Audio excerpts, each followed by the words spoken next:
If you don't use it, you lose it. What's going on, everybody? Welcome to the Williams Today Show, episode 62. So today we're trying to be weather anchors, guys. We're trying to prepare you for this catastrophic snowstorm that we're about to get. I'm not a hater of snow, okay? If it would just be on Christmas. That's it. That's it. And then it melts the next day, and there's a palm tree in my front yard the day after. So, but yeah, prepare for that snow. It is coming anywhere from 10 to 18 inches, right? As of now, yeah. I mean, I could have changed, but yeah. Hibernation time. It's moving night. Shut numbers. your blinds, put some pajamas on, cook up some coffee, and just stay inside. So today, guys, we are talking about PRE and capital gains, mainly capital gains, but we wanted to touch on PRE just for a minute. Right. Some people don't know about that. And it plays into it. Yeah, it all plays together. So I mean, we figured why not just combine them and just make the video based on that. So PRE, you'll see it. Everything in real estate again is abbreviated down. So PRE stands for Principal Residence Exemption, right? So when you purchase a property and you're planning on living in it, it's not going to be a rental, it's not going to be your business, it's going to be a house that you, and that's typically what we're dealing with here in the Downriver area in our business, right? So you get what's called a PRE, you'll file that with the city along with the transfer affidavit, transferring the next owner over. And this is a beautiful thing to have. Number one, with PRE, your taxes are lower. So when you own a residential property, your taxes are higher because it's technically a business and you're paying taxes on that. So PRE is an amazing thing. And we're going to get to the beautiful exclusion part of having PRE after a certain amount of time. So capital gains, the big bamboozle, right? So not even just with real estate, even with stocks, right? When you buy, let's say you buy Bitcoin at $5,000, and you buy it a couple years ago or whatever. And I think it's maybe the same concept as, it's long term and short term. So you buy Bitcoin, let's say 2015, and it blows up, but you bought it at $5,000 and it's now worth $60,000. Congratulations. But that's a smart investment. You bought it at $5,000 and it's now appreciated $55,000 more. So that $55,000 is your capital gain, right? And the same thing with purchasing a property. And I'm going to walk you guys through this very quickly because it can get complicated. We are not tax experts. I should have started off by saying that. Our job is to educate our client and persuade them, and they should go and talk to their accountant or whoever does their taxes and get the answers based on their W-2, their 1099, and make it make sense because we can't multiple guess on stuff like that. Yeah, exactly. So just to break it down and get to the main part of this, which is the exclusion with the PRE. So if you purchased a property, let's use 2015 at $200,000, right? You purchased the property at $200,000. You had your closing costs as a buyer at $5,000, and again, these numbers, I'm just using them to simplify the explanation. Right. So closing costs are probably going to be more than $5,000 on a $200,000 house, but again, breaking it down. Closing costs, and then you have your improvements over the years, over the past 6 years. What have you done, or 7 years? What have you done to the property? You want to keep those receipts, but let's just say, for the sake of explaining this, that you have done $45,000 in improvements.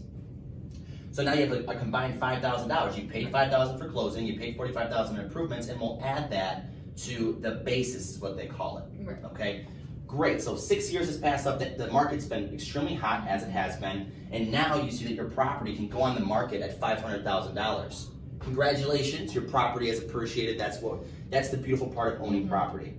But capital gains, right? So you had it, you bought it at $200,000, you did all the math for what you've improved for, and now you can go as high up to $250,000. But your capital gain, with adding the closing costs from the sale of the $500,000 house, and the $250,000 basis, your capital gain is $200,000.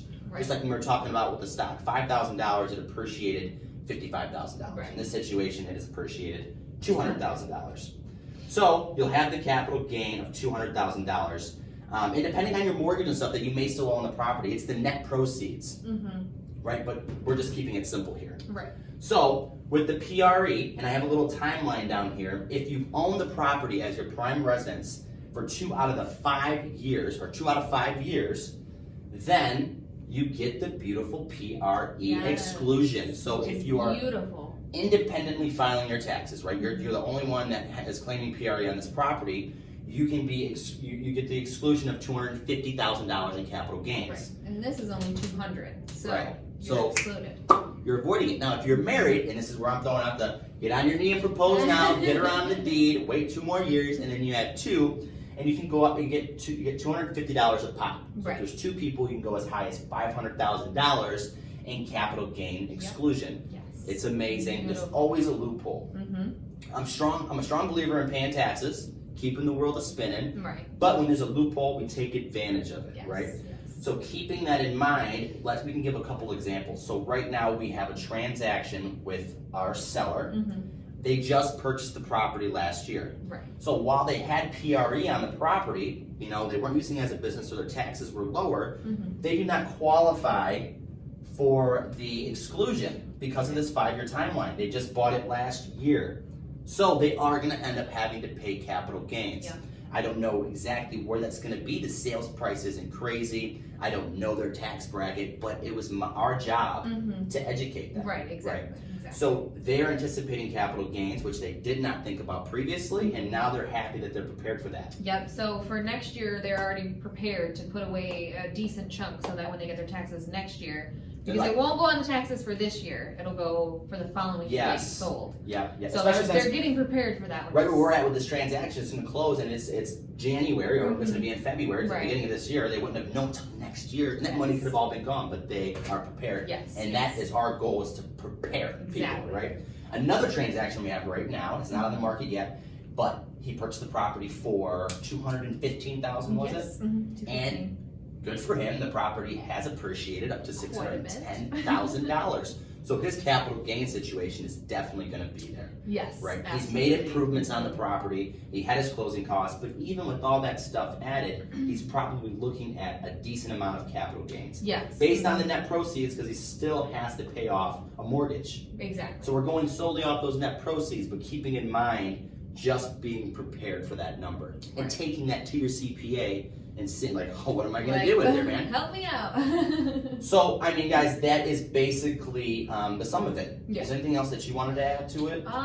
Yeah, I did want to talk about this. When you do improvements on a house and you want that to count to help with the capital gains, make it a lower amount, Yeah. keep all the receipts. Yes. Every single one of them, because you got to prove how much money you actually put into the house. Right. You can't just come there like, oh yeah, I put $60,000 in, but really only spent like 10. I wish that's how the world So- worked. I don't owe any taxes. I paid it already. You're right. I don't know how. I don't have any receipts or anything, but I paid it. You're right. So yeah, that is a great point. If you are currently like putting improvements on your house right now, make sure to hold on to those Yes, suites. hold on. Stay in contact with the contractors just in case, so they can give you maybe some backup that they have. Right. But yeah, that was a great point. Thank you for adding that Yeah. in there. But it's very important. Now we understand PRE, and we also understand capital gains. Again, And how they flow together. we are not professionals. No. I'm not a weather anchor. You're not a weather anchor. No. I'm not a CPA. You're not a CPA. Not at all. But we are here to educate, and that's what we're doing. Yes, So, exactly. with that being said, it costs $0 and 0 cents to be a decent human being in this world, be nice to people, smile, and maybe Monday, but make the best out of this Right. Monday. It's a new and the rest of year, the week. new you. And I hope you make a big snowman and pretend like it was Christmas. You're right. But yeah, guys, that wraps up this video. We will see you on the next episode.